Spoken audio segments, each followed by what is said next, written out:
लोहगडावर ट्रेकिंगसाठी गेलेला तरुण दरीत कोसळतो आणि सर्वांनाच तो अपघात वाटतो. पण तपास पुढे सरकतो आणि समोर येतं एक धक्कादायक सत्य. ज्याच्यासोबत 7 फेरे घेण्याची तयारी सुरू होती त्याच होणाऱ्या नवऱ्याच्या मृत्यूचा कट होणाऱ्या पत्नीनं रचल्याचा आरोप उघड होतो. प्रेम, विश्वासघात आणि थंड डोक्यानं आखलेल्या कटाची ही अंगावर काटा आणणारी कहाणी. पुण्यातील सिया गोयल आणि चेतन चौधरी या प्रेमी युगुलावर केतन अग्रवालच्या हत्येचा आरोप आहे. फेब्रुवारी महिन्यात सिया आणि केतनचा साखरपुडा झाला होता. नोव्हेंबरमध्ये लग्नाची तारीखही निश्चित झाली होती. मात्र लग्नाची तयारी सुरू असताना सिया आणि तिचा प्रियकर चेतन यांनी केतनला कायमचं संपवण्याचा कट रचल्याचा पोलिसांचा दावा आहे. लोहगड किल्ल्यावर ट्रेकिंगच्या बहाण्यानं नेऊन केतनला दरीत ढकलण्यात आल्याचं तपासात समोर आलं.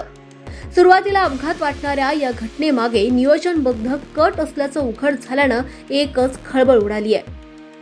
नोव्हेंबरमध्ये जयपूरमध्ये भव्य लग्नाची तयारी सुरू होती. तब्बल 14 कोटी रुपयांचा पॅलेस बुक करण्यात आला होता. वराडी मंडळींसाठी 2 विमानांची व्यवस्थाही करण्यात आली होती. पण दुसरीकडे केतनच्या हत्येचा कट आकार घेत होता. ट्रेकिंगची आवड असलेल्या केतनलाच लक्ष्य बनवण्यात आलं. पोलिसांच्या माहितीनुसार विश्वास संपादन करण्यासाठी 31 मे रोजी सिया आणि केतन यांनी लोहगडावर ट्रेकही केला होता.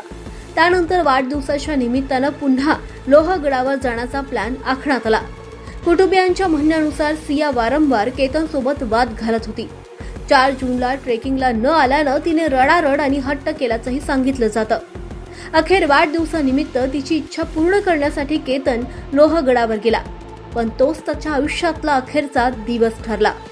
घटनेनंतर साखरपुड्यानंतर केतननं व्यक्त केलेल्या काही शंका त्याच्या वडिलांच्या डोळ्यांसमोर पुन्हा उभ्या राहिल्या आणि आपण किती मोठ्या संकटाकडे दुर्लक्ष केलं याची त्यांना जाणीव झाली. एका प्रेमसंबंधासाठी रचलेला हा कथित कट, एका तरुणाचा गेलेला जीव आणि उद्ध्वस्त होण्याच्या उंबरठ्यावर आलेली 3 कुटुंब, विश्वास, नातं आणि प्रेम या शब्दांनाच हादरा देणाऱ्या या प्रकरणानं अनेक प्रश्न निर्माण केले. लोहगडावरील हा मृत्यू अपघात नव्हता तर कट होता असा आरोप आता तपासातून समोर येतोय. मात्र या संपूर्ण प्रकरणाचा शेवट न्यायालयीन प्रक्रियेनंतरच स्पष्ट होणार आहे.